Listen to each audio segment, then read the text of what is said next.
morning, everyone. Well, we just finished getting situated here in Sacramento at the Department of Education headquarters. I want to welcome you all. My name is Lisa Constancio. I'm the Deputy Superintendent of the Operations and Administration Branch here with CDE. And I want to welcome you all today, those of you who are joining us via Zoom, via WebEx, because we've added an audio line. First, wanted to just thank you all for sending all your questions ahead of time. We are also monitoring questions as the webinar is going on today. But I wanted to let you all know that due to the volume of questions we have and have been receiving, we're going to do our best to do some question A at the end, but focus on some general questions that may be more statewide. We understand that you have very individual needs and local questions that you have. We will continue to gather all of those. We're hoping that the guidance documents and the presentations you're going to hear today will help you to answer some of those questions. But in the case that they don't, we are gathering them all. We will do our best to respond to all of you and to continue to work with you throughout this process. We want to reiterate, and the governor did this yesterday, we're all in this together. So we're doing our best to try and help answer all the questions you have and all the local needs that you have as well. So that being said, as I mentioned, we'll continue to gather questions today and do our best to continue to communicate with you. Also wanted to let you know that we will be on a weekly basis updating guidance documents and putting out additional resource information to you. You should expect a weekly email from CDE every Friday. We will be updating guidance resources as appropriate and hoping to add as much additional information from you in those weekly emails as possible. So please know that we're listening. We're hoping to continue to be a resource to you, and the team is here. The team is here from the Department of Education, from the governor's office, from Health and Human Services Agency. We are here to help. So we just want to reiterate that to you, and please let us know how we can be of service to you. That being said, I'm going to first turn the microphone over to our State Superintendent of Public Instruction, Tony Thurmond. Thank you, Lisa. Good morning, all. Good morning, Californians. Good morning, educators. It is an honor to serve as your state superintendent. It goes without saying that we are currently experiencing very difficult times, uncharted territory, experiences that we've never seen before. In spite of that fact, Californians are resilient. And I want to acknowledge the resiliency of our students, our teachers, our classified staff, our administrators, and the families of our students. In spite of the circumstances that we currently face, we will continue to provide education for all of our students. And that's really what our conversation is about today. How do we continue to do that? You'll hear about all forms of guidance today that have been worked on by a number of members from our team who've literally been working around the clock to provide that guidance. What I want to say is that we know that as soon as we've delivered that guidance, we'll hear from you about places where we need to adjust it. And we will do that. And we will continue to do that because we are in this together. And when we face tough challenges, it is about the human spirit that we come together and we rise up, and together we will do just that on behalf of our students, on behalf of our state, our nation, and literally our world. I want to thank all those who've worked on this guidance. You'll hear from a number of the staff at the California Department of Education. You'll hear from our state board president, Linda Darling-Hammond, and thank you to the work of the folks at the State Board of Education. We want to thank our partners in the governor's office, many of them who you'll hear from today, including Ben Chita, who is the Deputy Cabinet Secretary in the Governor's Office, and our partners at the Health and Human Services Agency. I want to thank all those who've worked on the guidance. I want to thank all the superintendents and educators who've sent in information and questions. We will continue to hear them and process them. Your ideas, your concerns, your thoughts will help to shape this guidance and to help make it real, to make it a real document that keeps moving forward as we serve our students. So I want to thank you for all of that. Just a little bit of background about how we got here. Just a few days ago, literally midweek last week, the first school districts in our state began to announce their closure plans. That was about midweek of last week. On Friday, Governor Newsom announced an executive order that gives schools all the resources and tools that they need to continue serving our students while our schools are closed.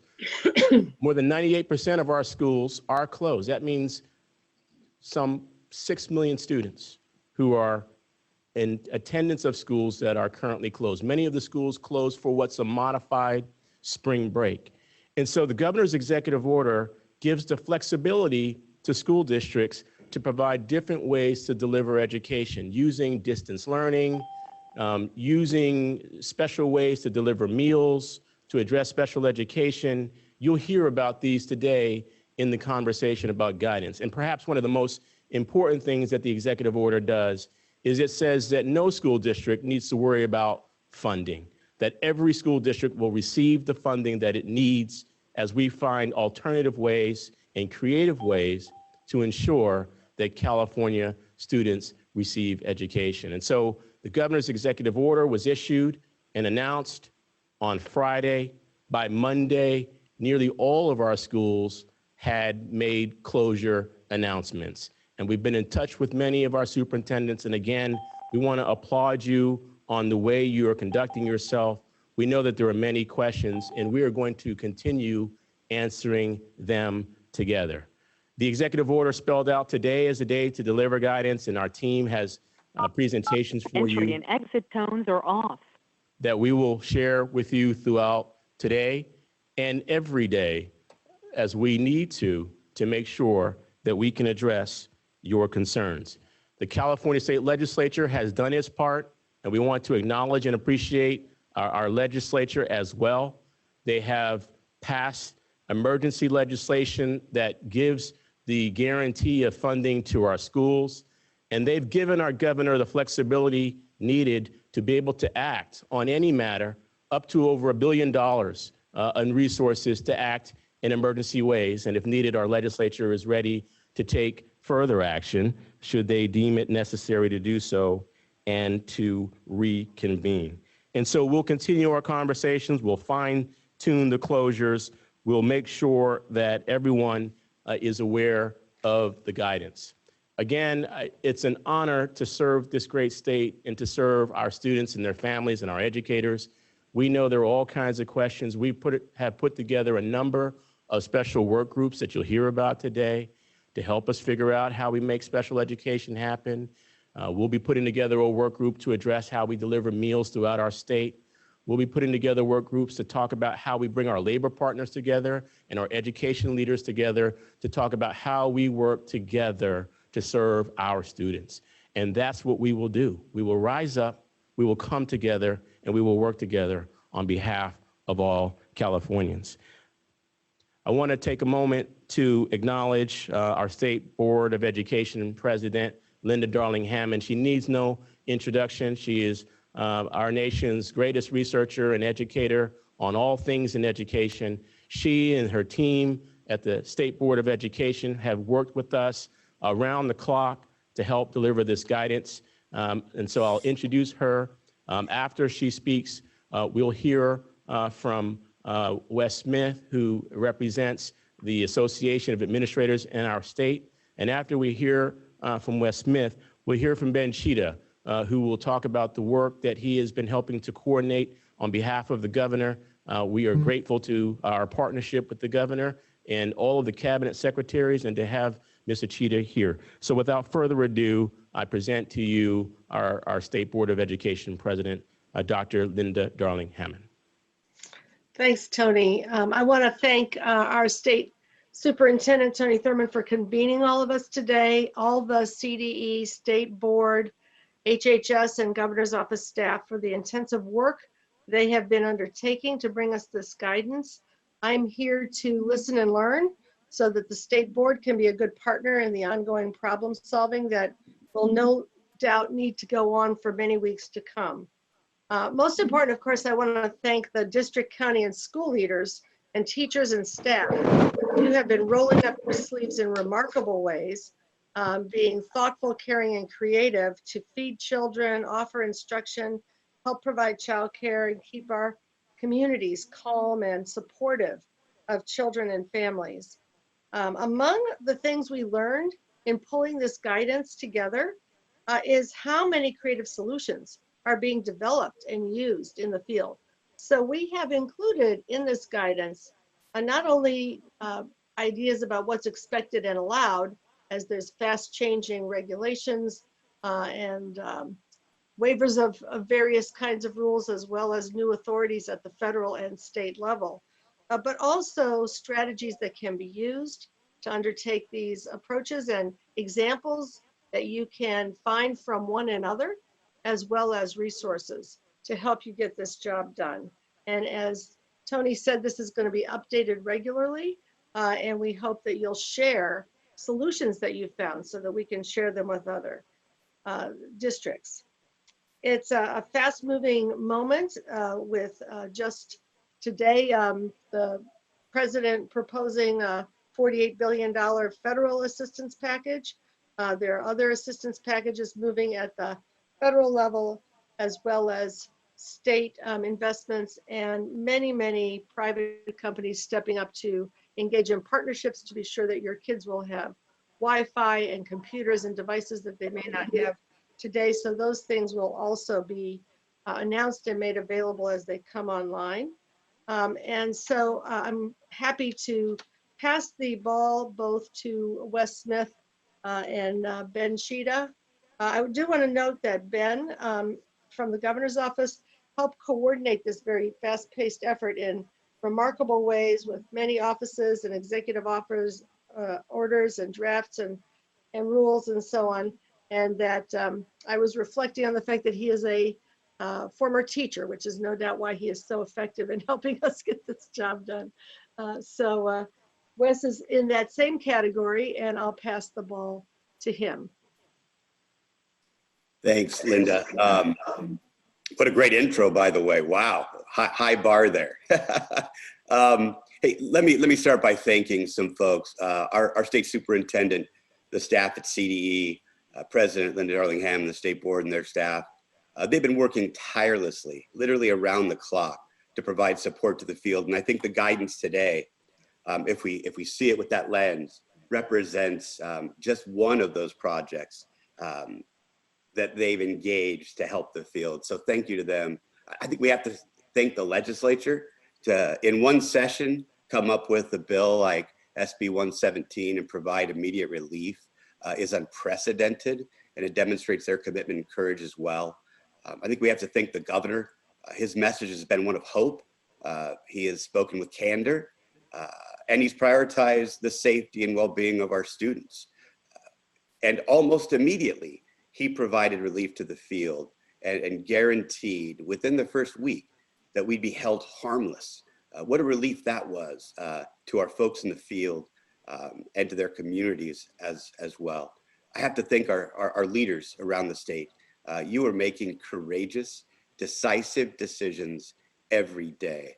They're often unpopular, but you do them because your priority is serving and protecting your students, protecting your staff, and holding your communities together. And we just have to thank you for doing that. Let me also say, I think we have to change our paradigm a bit. I would encourage us not to be overwhelmed by the guidance you're about to receive. And instead of thinking about what we have to do, what we're being forced to do, let's think about the fact that we've been urged and encouraged to do these things. Instead of asking the question, what do I have to do? Let's ask the question, what can we do? What is practical? What is doable? And then what support do you need to do the practical and doable? And then the state, CDE, the State Board of Education, the governor, AXA, our friends in labor, people will step up to provide you that support. Speaking of, I know that there is a need across the state, and I would just throw this out there that AXA would love to sit down virtually, of course, with our state superintendent, the state board, with the governor's office, with our friends in labor, and say, what is reasonable?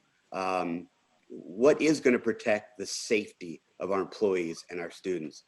What is doable, and how can we expedite the work? Because our kids can't wait for us to figure this out. They need to be educated, fed, and cared for today. And so AXA is more than willing to come together and to do that. So besides the paradigm shift and our offer of support, let me just say this finally. We will prevail. We will prevail because it's not by accident that you are where you are. I believe wholeheartedly that you're called to lead right now in these historic times. And you're called because you are courageous, because you will be decisive in your efforts to educate, feed, and care for students, because you will empower as you protect your staff, your employees, and because you will hold your communities and this great state together. Prevail means to be more powerful than the opposing powers. You are more powerful. You, your teams, our classified, certificated, our management, our teams are more powerful than any of those opposing powers. So we will prevail. We'll do so because of you. You are an inspiration. Let us know what we can do to support you.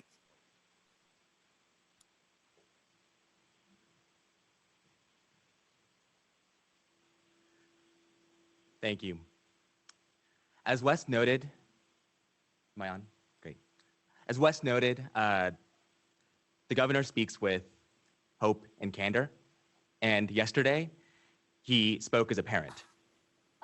What he messaged was his anticipation that we're in it for the long haul, not a declaration, but he thought it was just fair, fundamentally, to let you all plan and for families and parents to plan.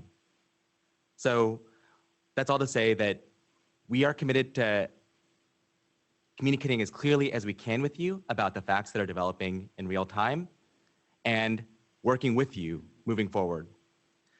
What his comments really do is underscore and emphasize the importance of this planning that we're talking about right now, and frankly, your ongoing leadership. What we're talking about here is ensuring that we are doing all we can to serve the students and families that we are stewards of. 4 to 5 days ago, just think about that. 4 to 5 days ago, we issued this EO on Friday, not too long ago. The EO was designed to provide clarity that you will receive continued funding and to outline sort of key priorities that we want you to be directing your energies toward. The first is maintaining educational opportunities as much as possible through distance learning or through independent study. The second is to ensure that our students are fed and that those, especially those who rely on schools to provide that nutrition. Third is to support parents and families as they find out how to care and support their children, especially those parents who are on the front lines and we need them to be on the front lines. And fourth is to pay your workers so that folks can continue to make ends meet. But here's the fact. That's the sort of the details, but here's the sort of top line. As facts change on the ground, it's going to be really dynamic. Our North Star is always going to be, do what calls you to this work. As Linda said, I also came to this work through the classroom, and we know why we're there. We're there for our students and families and to take care of them. And so our message from the governor and from the administration is, do what calls you to the work, and we will have your back. Most of you have served careers in public service, in government, and I think what we're talking about that we accomplished over the last few hours and we'll be working on an ongoing basis is in some ways a revolutionary act. It's an act of really radical collaboration. I think to myself, and I was reflecting last night, when's the last time that multiple agencies across government, dozens of people on a 96-hour turnaround time over a weekend can put together and collaborate, break down silos, and just do what is practical and get work done? And so I say that to note especially that all of this guidance, all of this work is going to be iterative. and it has to be. It's going to be dynamic. And we're hoping that you can work with us as partners and honor that fact that it's going to be iterative, that we're going to be working through this together, and that it'll be a back and forth communication. Today's guidance is going to cover 3 priorities. The first, distance learning and special education. Second is nutrition and meals. And third is supporting families and parents as they find care and supervision for their children. As we do this work, I want to send my thanks from the governor to you for your ongoing leadership and for your commitment to serve the students and families, and as I was saying before, to do the work that brought you to the schools and to the classrooms in the first place. And now I'll hand it off to the leaders here at the CDE and in HHS and other agencies who have been really taking up the oar and leading the teams that have been developing this work and who will be working with you on an ongoing basis. So thank you so much, and I'll hand it off to, I think, Shireen. Thank you. Thank you, Ben. Shanine, before we get started, I'm going to have the superintendent come up real quick. One last comment, and then we'll get started on our guidance documents.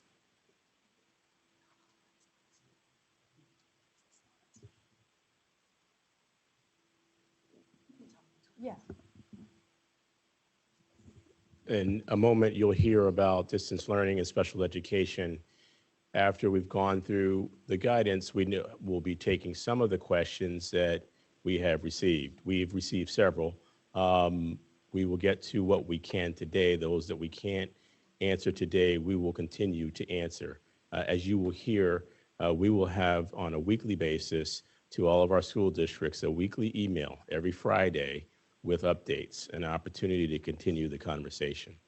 Among the many questions that we have been asked by many of you has been, what will happen as it relates to state testing in K-12? You may have heard yesterday that our governor announced his commitment to suspending state testing requirements in K-12 for the state of California. The governor articulated it. We will all continue to articulate it, that under these circumstances, we do not think that our students and our educators should be subjected to any testing requirement. We know that logistically and structurally, it is not even feasible to expect that we could assemble students in a way where they could take the test. And even if we could, one would have to wonder what educational value those tests would produce. For those reasons, the governor will be announcing shortly his work and what it takes to executive order to suspend it. The State Board of Education and the California Department of Education will do the required work to process the waivers, requests for waivers to allow us to have no testing, state testing in the state of California. And so if we answer nothing else today, we wanted to make that clear to you that you will not be subjected to statewide testing during these times. Without further ado, I'm going to turn it back to Lisa, and then we'll get started with additional guidance. Thank you. I'm going to go ahead at this point and get us started with the first guidance document.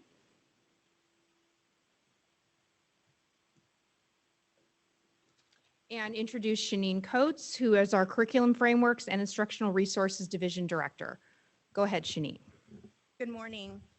Again, my name is Shanine Coates, Director of the Curriculum Frameworks and Instructional Resources Division. As a teacher and as a parent, I want to start off by acknowledging the challenges of transitioning to distance learning, as well as the opportunity for all of us to learn together.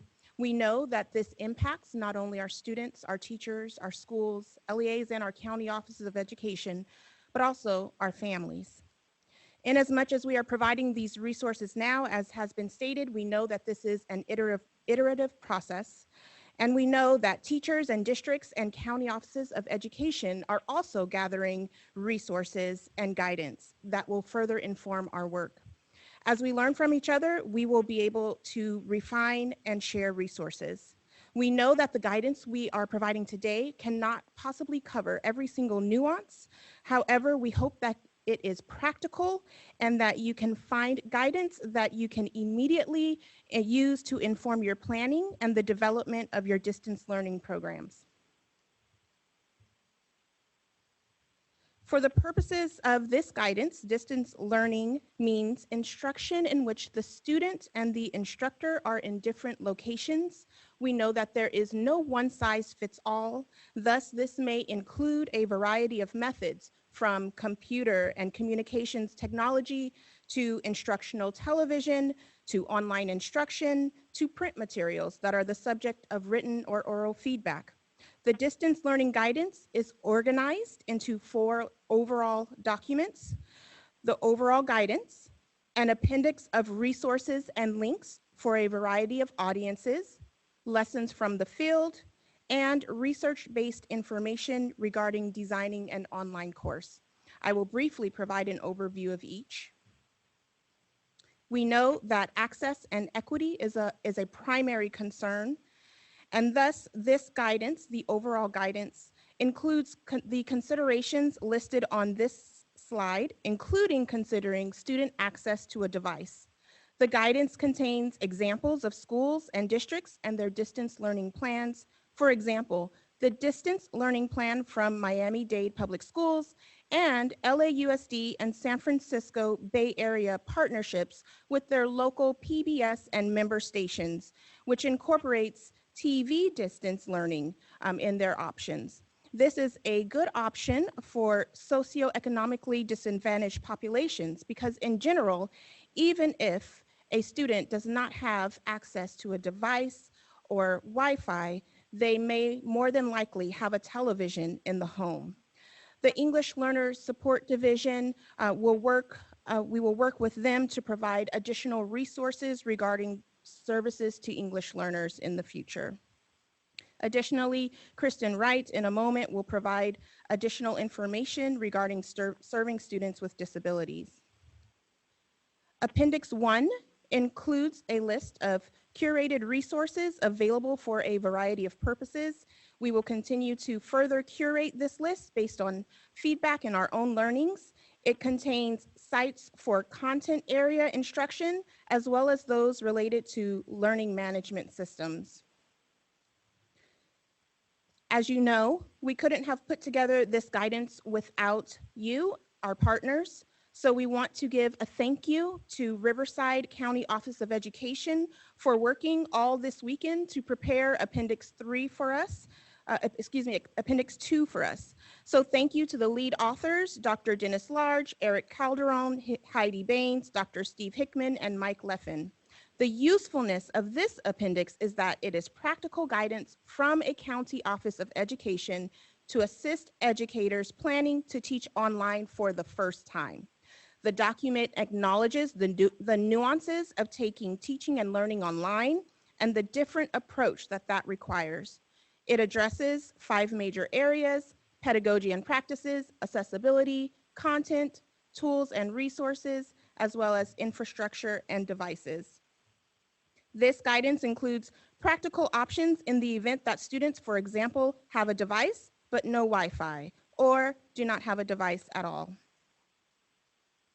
Appendix 3 provides the national standards for quality online programs, teaching and course design, as well as some research-based information regarding online programs. Our next steps are to continue to build out the distance learning guidance. We have reached out to textbook publishers, and we have compiled an initial list in the guidance that you have of their free resources. So those are currently posted on our website at the link listed on this slide. We have additional resources that will be included in the update. We are also working on a quick start guide, and several partners have reached out to us regarding webinars that would assist teachers in their planning. Thank you.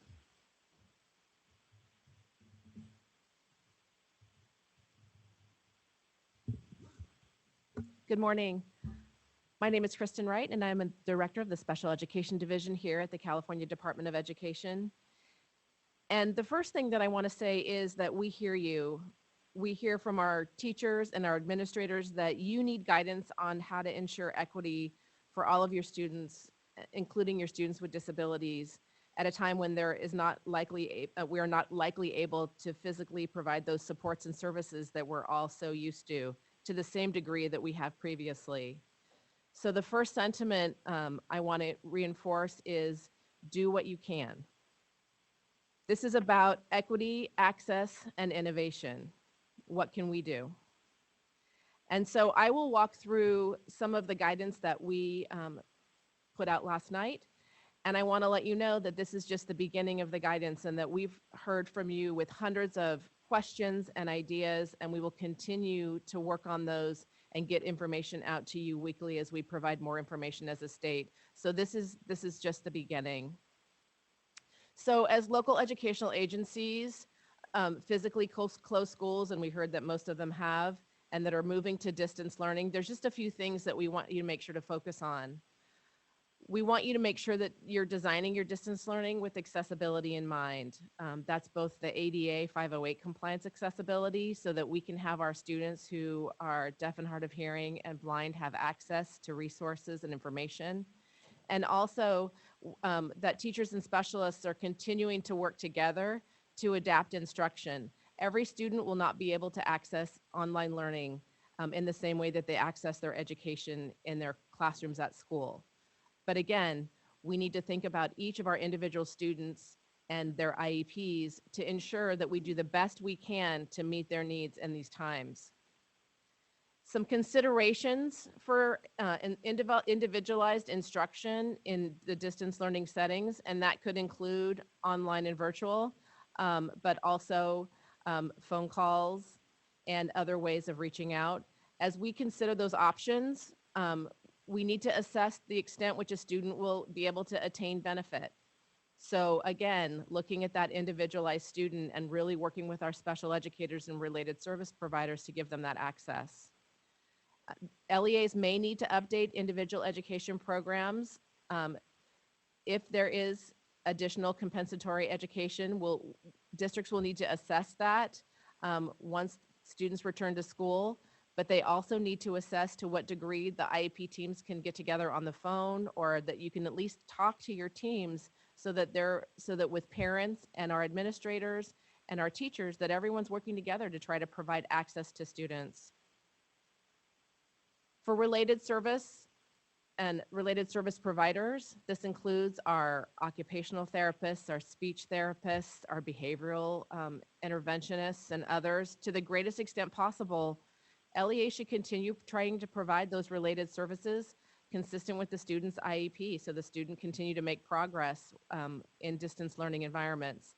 This may involve providing the services on one or more school sites, should that become an option. Obviously consistent with the social distancing guidelines, but also there are all kinds of ways that related service staff can assist in assisting teachers and giving parents access to assisting their children at home. We also want to make sure that our students that use assistive technology, particularly around distance learning, that they have access to that assistive technology. For some students, that's a communication device that usually just stays at school. We want districts to be flexible and really letting kids have access to what they need in order to access that online learning or that virtual or distance learning. For our non-public schools and agencies, we've heard cries from them that they're worried about being able to not only continue to work with the students that have the most high behavioral needs in our system and the most extensive needs, but they also have staff who are incredibly important parts of our continuum of services that we provide in the state.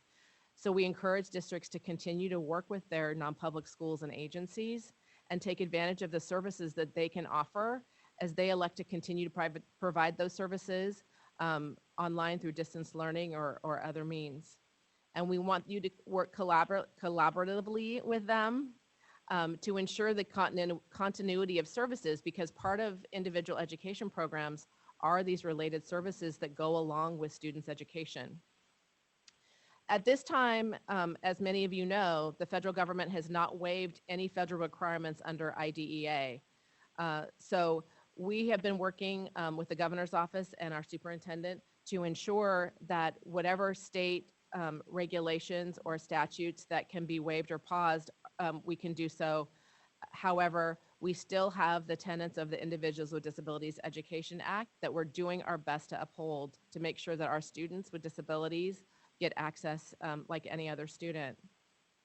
So the newly signed SB 117 that was signed yesterday requires the State Department to consider the days a school is closed due to the virus as days between a pupil's regular school session. But we also encourage LEAs to respond as quickly as possible with parent, as districts are open, to parent requests and to assist parents as they're trying to help take care of their children at home. So I want to just highlight that when you are thinking about students with disabilities and distance learning, I want you to focus on three things: equity, access, and innovation. And adding on to what Wes Smith said, a fourth thing: what can we do? We hear you again that you need guidance and how to ensure the equity that we're talking about for all of our students at a time when it's difficult. The most important thing to remember is to make sure that when there is a decision to offer distance learning, we have to consider how students with disabilities have equitable access. That doesn't mean everything is exactly the same, and this will not look the same for every child, and that is okay. We want you to still do something. We know that LEAs want to support students and uphold the IDEA. This is much more complicated with schools closed and many of our support staff and teachers on shelter in place. But what I've heard from the field, and I'm getting texts every day from related service providers saying, we are here and we want to help you. We want to help parents, we want to help students, we want to be part of the team. We're currently working on detailed guidance stemming from the questions that you've posed. Many of them are not simple questions. We're in the process of finalizing our first FAQ based on those questions and hope to get that out to you very shortly. So what can LEAs and educators do today? Here are a few things that we've heard some of you already doing. You are innovating. As the anchor and connector for your students with disabilities and their families, for some families, you are the only support and conduit to resources they have in the community right now. Some of you have reported calling each of your families and checking in, especially those families supporting our highest need students. I can tell you as a parent of a child with significant disabilities that I am ill-prepared myself to take on daily instruction of my daughter, even with a teaching credential, as I have nothing prepped. I have no schedule that accounts for a full day at home. And as educators, you know how hard it is when you walk into a classroom and you don't have a lesson plan and you don't know what you're doing that day. Every single parent is feeling that same way right now. Some of you are really tapping into your related service providers and instructional support as part of your continuum of distance learning supports. Those providers are there for you. They're crying to be part of that team. This includes your non-public schools and agencies, your transportation service providers, and your instructional aides. We've heard from districts and charter schools that they're using buses and transportation providers to deliver food to families, to deliver curriculum and materials to students and families, and serve as mobile hotspots. We've heard from teachers who are using Zoom, Google, Facebook, and GoToMeeting for small group and individual sessions with teachers, speech therapists, behavioral therapists, music therapists. We've heard of teachers coaching parents through Facebook on how to handle challenging behaviors and set up daily routines. I'm sure you're doing many more innovative things, including a variety of interactive digital curriculums and apps. We would love to hear and share what else you're doing and what is working. We also need feedback from you on the evolving needs of the districts and schools and what you need from CDE to support you. We will be here. We are open. We are here to serve you. We know you'll do the best you can, being a lifeline, an anchor, a connector, and a facilitator, and of course, a teacher, and tap into your related service providers and instructional aides. This is our all hands on deck effort plea. As the governor mentioned yesterday, CDE will immediately convene a special education innovations work group of practitioners and experts in special education to assess various models for effectively serving students with disabilities in distance learning environments. I had a long conversation with our superintendent last night, who again highlighted the emergent need and want for this. including promising practices and strategies that LEAs are implementing already in California and around the country. We will have folks working on innovations from early childhood, elementary and high school, and transition. If you are interested in sharing your knowledge and innovations and expertise and are willing to help us statewide in this endeavor, please email sedinfo, sedinfo @cde.ca.gov and provide your interest and ideas and contact information. Again, we will be sending out additional guidance, but we are here to assist you. We are open, so please contact us if you need anything at all. Thank you. Thank you, Kristen. I'm going to step in real quickly before we hear from Kim. We're getting a lot of questions about where you can find the resources. So I wanted to let everybody know you can find them on CDE's webpage, cde.ca.gov. They are on the left-hand side where under what's new. There's also a really big banner as soon as you get on our webpage that says COVID-19 guidance. As soon as you make one click on that web page, you'll then go right to the governor's executive order and then the guidance that was released yesterday. So just wanted to let everyone know that most of our questions right now are where I can find the guidance. So we wanted to make sure you could click on that as you're continuing to listen to the webinar today. Thank you. Now I'll turn it over to Kim Frenzel. All right, good morning, everyone. My name is Kim Frenzel. I'm the Director of Nutrition Services with the Department of Education, and I want to echo my colleagues and partners that is incredibly humbling and amazing to see the positive response that LEAs and community organizations have immediately risen up to respond to the situation that we're in and to make sure that our students have the services that they need, including healthy, nutritious meals. So this morning, I'll provide you with a high-level overview of the nutrition guidance that was put out last night. I'll discuss some federal U.S. Department of Education requirements and some current flexibilities that they have granted us. I will share some examples of how local food service operations are really responding to the coronavirus during the school closures and ensuring that children have access to the meals that they need. And I'll highlight a few next steps. So the intent of the federal child nutrition programs is to provide the valuable nutrition to children whose families are living between 130 and 185% of the federal poverty level. The school nutrition guidance that was put out will provide a framework to all of you to help provide that continued nutrition that is needed while schools are closed, with a particular target to those that meet the eligibility requirements for free and reduced price meals. The guidance includes, as I mentioned, the most flexible options that USDA has currently approved for California to operate non-congregate meals and just distribution. And I really want to stay current. That is a really fluid situation. USDA continues to look at additional flexibilities, and I'll provide you with some next steps and some updates at the end of my presentation.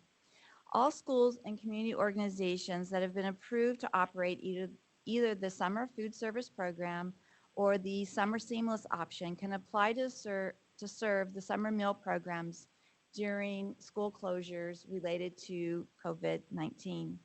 You can submit your request, and I'll walk you through some of the requirements to snpinfo@cde.ca.gov. That link is on page 2 of the guidance. And I also just now want to provide you with a few of the requirements that USDA does require us to collect about your non-congregate distribution plans. And then in return, USDA does require that we report back to them how these plans are going. So the first area of consideration is site locations, and we would really encourage you to think about your operations and how can you potentially make sure that you have multiple sites to operate to provide the best social distancing, but also really that we have the greatest community reach and focusing on children that are eligible for free and reduced meals. The second area that you'll want to think about when you're submitting your request is meal counting. How will you look at the meal counting? It could be as simple as using a clicker, and some schools have decided that having a form is helpful, but we want to make that as easy as possible, and we can help provide you with technical assistance on those requirements. The third area is the meal time. You'll need to think about what are the best times to offer the meals in non-congregate setting. And again, really think about community need. You might think about doing multiple serving times.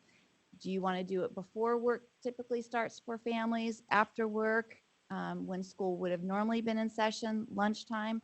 Those are all things to think through. Fourth is your distribution plan, and we've seen some amazing best practices from drive up, curbside, grab and go options. A lot of folks have decided that they're serving meals at the bus stops. They're using their school food trucks and getting those out into the community to provide meals. They've connected with their libraries. They've worked with faith-based organizations as well as boys and girls clubs and food banks. I do need to clarify that at this time, USDA is requiring that children be present for non-congregate grab and go and drive-through options. Please know we are continuing to advocate and working with USDA on as much flexibility as possible. So I'm hoping that at our next Friday report out that we'll have additional information to share. More than one meal can be offered to each child. The only limitation for the summer food service program meal pattern is that a lunch and a supper cannot be provided to the same child intended for the same day. We can help you through that, and the guidance does provide a breakdown of the meals, the meal combinations that you can offer. Sorry, we're working on Kim. She has a very soft voice. So.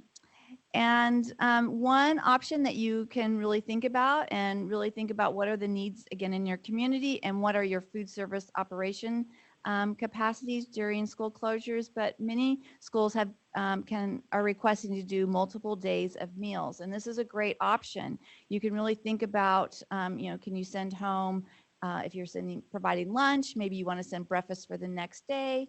So those are actually options that you can request to do, and most of the schools that we've talked to are indeed doing that. They're providing 2 meals a day to the children so that they have a breakfast in the morning to wake up to, and then they can come the next day to receive a lunch or a supper and additional meals.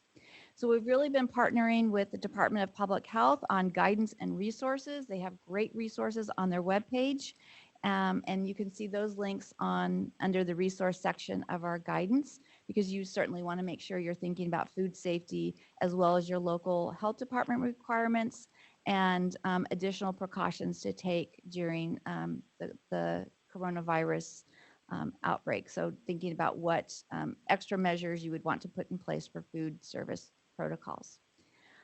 The next area is really thinking about your outreach efforts. So USDA does require schools and community organizations to focus their meal service for children that meet the eligibility for free and reduced price meals. As you're thinking about your outreach, it's really just focusing. And so it could be as simple as an email out to your families, but we've seen, again, some amazing best practices. Social media, I have to say, is so heartwarming to see the stories and the photos that have been posted. You can do robocalling, you can use your school newsletter, you can use community or news blogs to get the word out, flyers, mailers, banners, school marquees. Those are all just great examples of how to outreach to communities at need. And then I also just want to say that many of our state and local community organizations are willing and wanting and able to help you. And so the Dairy Council of California, No Kids Hungry of California, the Food Bank Association, just to name a few, as well as the California School Nutrition Association. They are actually helping schools to post plans and best practices so you don't have to start from scratch. The summer food service meal program really is the most flexible meal pattern of all of our child nutrition meal patterns. And so it is fairly easy to follow. And again, we can help you with resources around menu and shelf stable ideas to make sure that you have the flexibility that you need. And some schools have experienced difficulty. It might not be feasible right now to do self-prep of meals. If that's not an option, you can certainly consider purchasing your meals from a food vendor or a local food company if they have the capacity to offer the required meal components for a reimbursable meal. Another great practice, we have some school districts that are collaborating and partnering together and during this time, and they're using one central kitchen to prepare meals for multiple districts. So really leaning in on each other and sharing resources is a great idea. The guidance does provide a resource section, as I mentioned, to help you. So I'll spend just a few minutes talking about next steps. So as I mentioned, we are continuing to work with USDA and submitting multiple waivers. And I will even just say there are times that we've sent the same waiver more than once, just to make sure that they can see our needs. We're asking for some meal pattern flexibilities.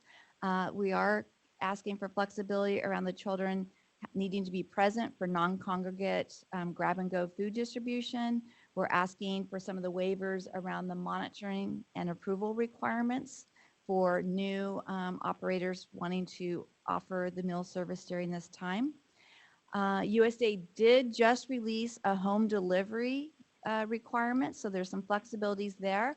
So this will be one of the areas that we'll be providing some additional guidance and information to all of you. I will say it does come with some pretty heavily regulated requirements around student confidentiality and requirements around who can deliver the meals and the contracts or MOUs that need to be in place to make that happen. But we will really dissect that out to make sure we have some easy, understandable guidance to help support you if home delivery could be an option for your schools. And then Friday, we believe that there'll be some federal legislation being released around the virus, and we expect that to be passed. And we are very hopeful that it will really address the child and adult food care program. We know that that meal program and those children really need the resources dearly and the flexibilities that the National School Lunch has been afforded. So the other area that we're excited to be working on is our Department of Education.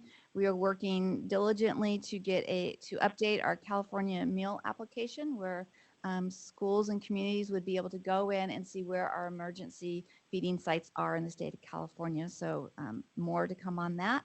And then finally, as we talk about funding opportunities, just want to share that we're partnering with the governor's office to think about partnerships with organizations, companies to help support all of our communities.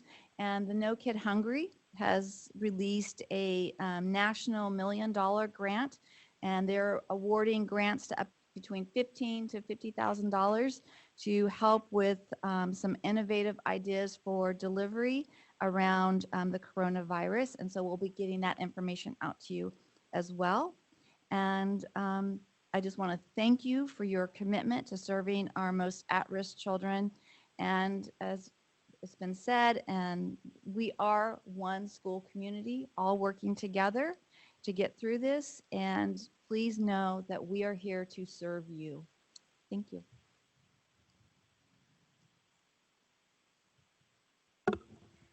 Morning, everyone. This is Sarah Neville-Morgan. I'm a Deputy Superintendent with the California Department of Education. So I'm going to be taking the next set in partnership with Chris Perry, who's the Deputy Secretary at California Health and Human Services. So to really highlight our cross-state agency partnership, CD has been working closely with the Governor's Office, with California Health and Human Services, with the California Department of Public Health, and with California Department of Social Services to issue the additional guidance for childcare and student supervision in the event of a school closure. So I'm going to hand it off to Chris right now, and then she's going to give it back to me for the very closing of this section. Take it away, Chris. Hi, everyone. Thank you, Sarah. It's been a pleasure to partner with you and the superintendent and the State Board of Education over the last several days.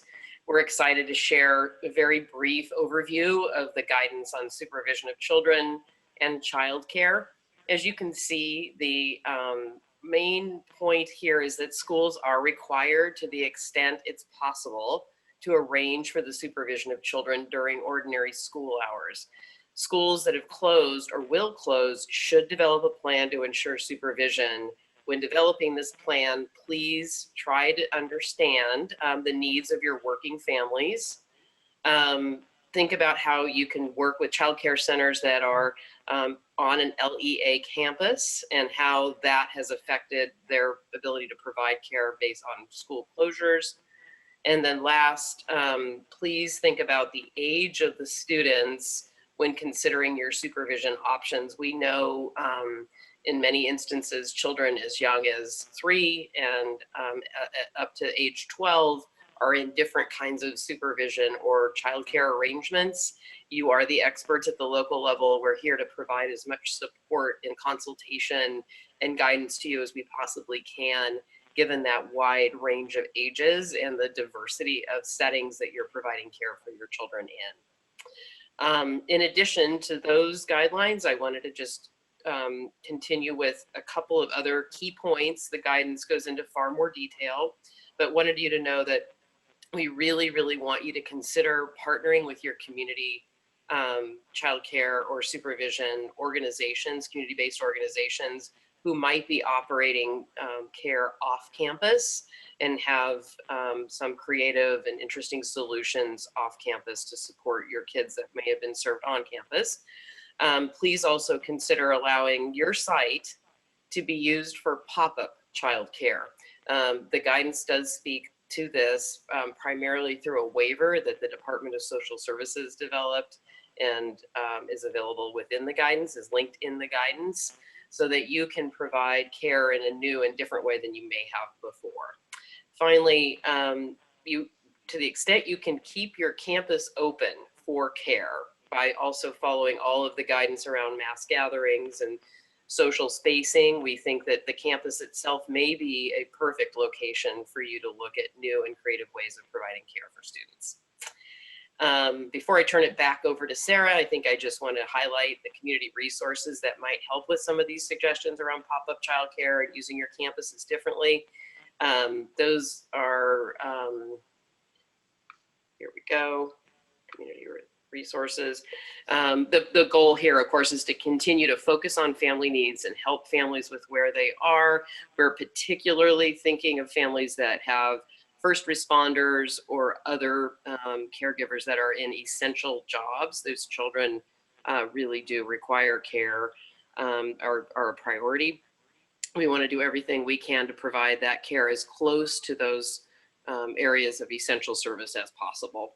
So here is a listing of community resources that may be useful to you as you try to figure out who is in your community and what they're doing already and how they can partner with you on figuring out more options as a school administrator.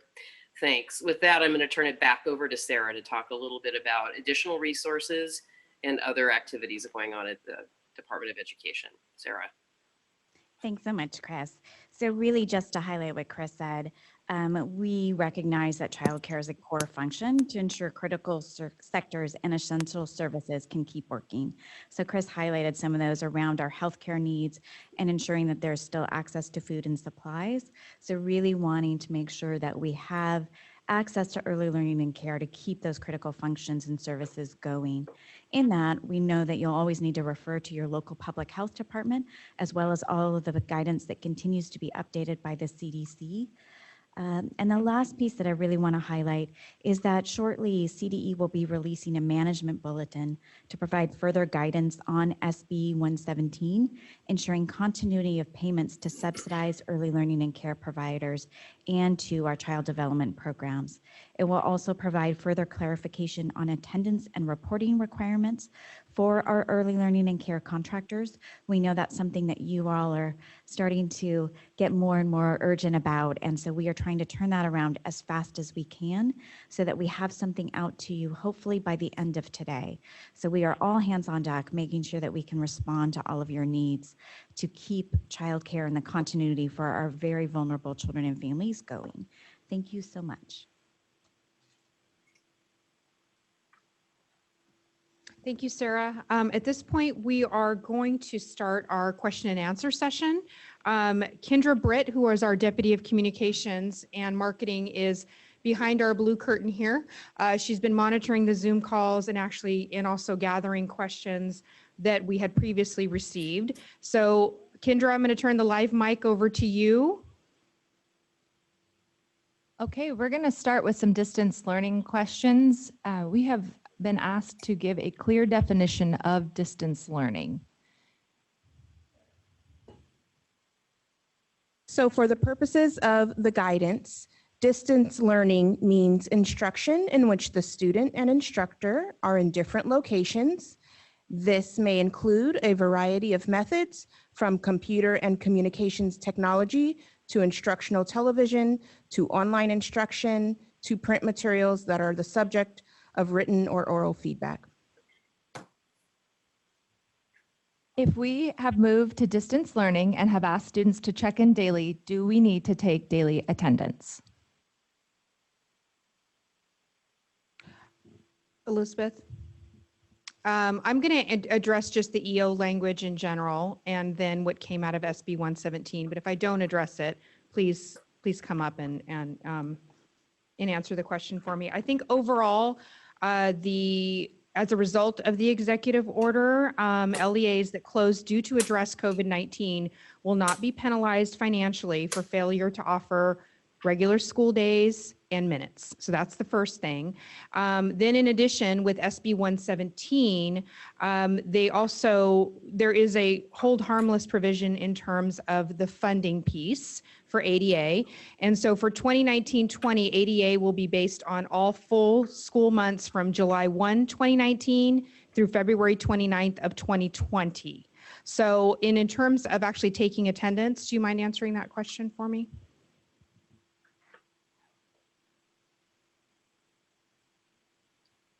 Hi, Elizabeth Dierstein, Director of School Fiscal Services Division. You would not take attendance for the purposes of apportionment, but you should continue taking attendance for compulsory education. Thank you. Still distance learning, should teachers be grading assignments that they are pushing out to their students? Janine? We know that this is a time to be flexible, and just remember that the purpose of assessments at this time is really to inform our instructional practices. And so we would advise that as you are having students submit their work, that's the lens that you are utilizing any type of system, that it actually would inform your instructional practices at this time. It's not meant to be punitive to students. Thank you, Janine. Kendra? One more question about distance learning and also tying into special education. There are concerns with districts who may not know how to help their special education students, and they're afraid of getting in trouble by not adhering to distance learning rules. In addition, unions are putting a ton of pressure on districts to renegotiate for double wages if they are working during this time. Is there any advice on how to handle these tough challenges? Maybe we can split that one into two.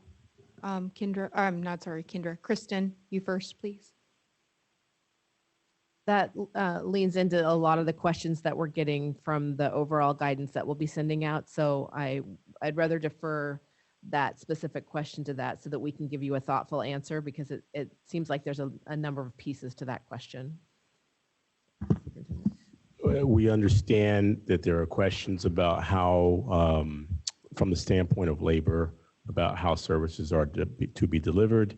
We are working with labor leaders, statewide labor leaders, and education leaders, and we will iron those questions out. And so stay tuned for information We've noted your question, and just know that as soon as tomorrow, we are actually meeting with our labor leaders to go through some of these issues.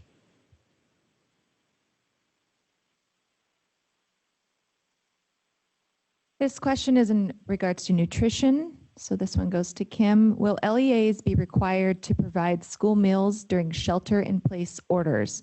If not, who is responsible for coordinating the use of USDA commodity foods to other sites that are authorized to distribute food? It's my understanding that the shelter in place is, there's some local discretion, so it depends on what was communicated in a community's shelter in place. So many of them have included access to food as being a necessity. As far as USDA foods, please, yes, it's a very thoughtful question, and we can help you navigate that with USDA foods and helping to make sure we're able to donate those foods to eligible organizations to receive those foods. So just give us a call and we will help make that happen for you.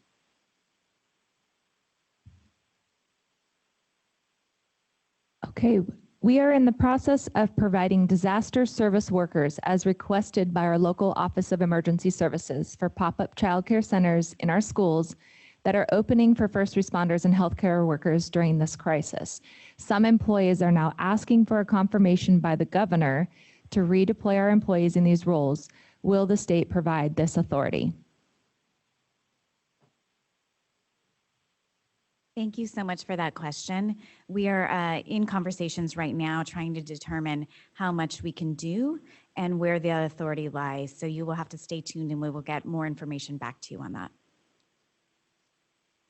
Thank you. A number of districts and counties with current shelter-in-place orders have dismissed students and teachers, but insist that classified employees report to work in order to get paid. This includes high-risk employees. What criteria should be used to determine what is essential services and essential employees, and how should districts comply with public health advisories? I think part of that is still being discussed, as Superintendent Thurmond just spoke about just a few minutes ago. Also, I know in terms of state employees, the Cal HR here at the state is working on guidance for state employees and what essential and non-essential functions are. So these conversations are continuing to evolve on that. Ben, do you want to add anything? Yeah, I'll just add that we want to remain grounded in the science and in the public health data. And the view is that the best way to do so is to follow the lead of and communicate closely with your county local public health officials. So insofar as the question is, what should we do about them? They should take their lead. They are closest to the facts and to the science when it comes to what's happening in the community and how best to address the emergent and most exigent issues. This one is in regards to special education. And so, Kristen, this might be covered in the future guidance coming out, but we do have several questions regarding adhering to timelines and IEPs and being able to comply, compliance issues. Could you maybe briefly address or let us know what we can look forward to in the future guidance? Yes, that is absolutely something that we'll be addressing within the guidance. And so I'll leave it at that because I don't want to misspeak about something as critically important as the timelines. We hear you that folks are wondering, do I need to do change in placements and how much time do I have to do that? And when does the clock start and stop? So we will absolutely address those in our guidance. As we mentioned, we're going to continue to update guidance. Today's Wednesday. By Friday, we are going to be updating.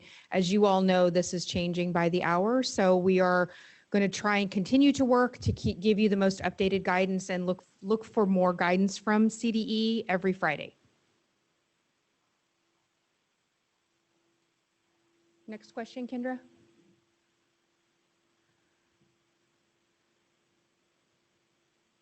Ben, would you be able to comment to some of the concerns raised yesterday as far as the governor's comments. People appreciate that he spoke as a parent, but we just, they're looking for some guidance as to next steps, if you have anything to share at this point.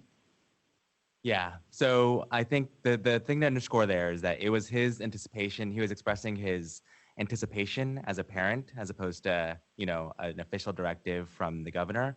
In terms of next steps, I would say when we have next steps, so they're like very detailed and clear, we will provide them.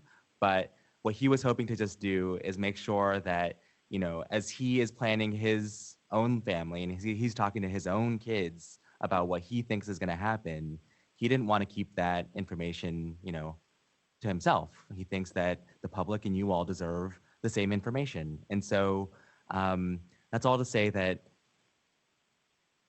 what you should be doing in response to that information is getting into the mindset that we might be in this for a longer haul and to plan accordingly. But it does not mean that you need to do X, Y, or Z right now. This is Tony Thurmond. I'd like to just add just a little bit of emphasis to everything that Benchita said, and I'm in agreement with what he said, that, you know, none of us is fully aware of how events will unfold as it relates to the coronavirus itself. What we do know is that the actions that our schools are taking now will help us to flatten the curve. As Ben said, we have to listen to our public health officials and follow their direction and guidance about the steps that we take to flatten the curve of exposure. One of those things that we do is use the strategies that we're talking about today in the guidance to support minimizing further exposure and at the same time providing education for our students. So everything that we're talking about is our way forward, regardless of how long we find ourselves in these circumstances. And so if we find that we may be in it for a longer haul and we need to adjust the guidance, we will do that. We will continue to have our weekly emails to all school districts, providing the latest information that we have about the guidance. But it is exactly what the guidance is intended for, to be our next steps, to be our path forward for the time that we find ourselves dealing with these circumstances. Thank you. At this point, the other questions we have are a little more detailed, so we are going to wrap up this morning. Looking for any closing statements. Ben, if you'd like to wrap up, or President Darling-Hammond, and then I'll have Superintendent Thurmond just close us out. I just want to reiterate the point that I made earlier about, you know, do what it is that called you to the work in the first place, which is taking care of students and families, and everything else, leave to the side for now. We'll have your backs. And thank you for all of your work. President Darling-Hammond, Linda.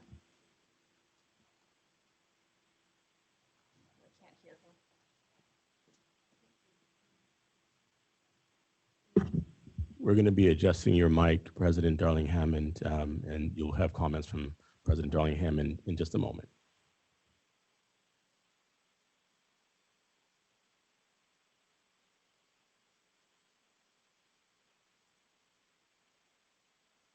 How about that? Does that work? Can you hear me now? Yes, we're good. Thank you. Okay. I just want to add my thanks and encourage people to continue to share not only with each other, but with the department and the board, the strategies that you are using to solve so many of these problems and to support children. It's really quite extraordinary, the creativity and the commitment of California educators in this moment. And we will all learn from each other and we'll tackle this as a community, and the department will be a node of information to allow that to happen.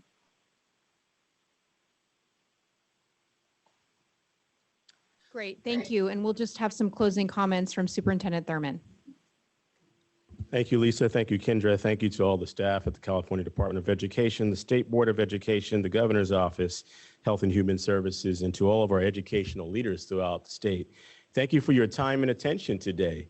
If you didn't know, more than 6,000 folks have participated in this WebEx, another 1,000 through Facebook Live.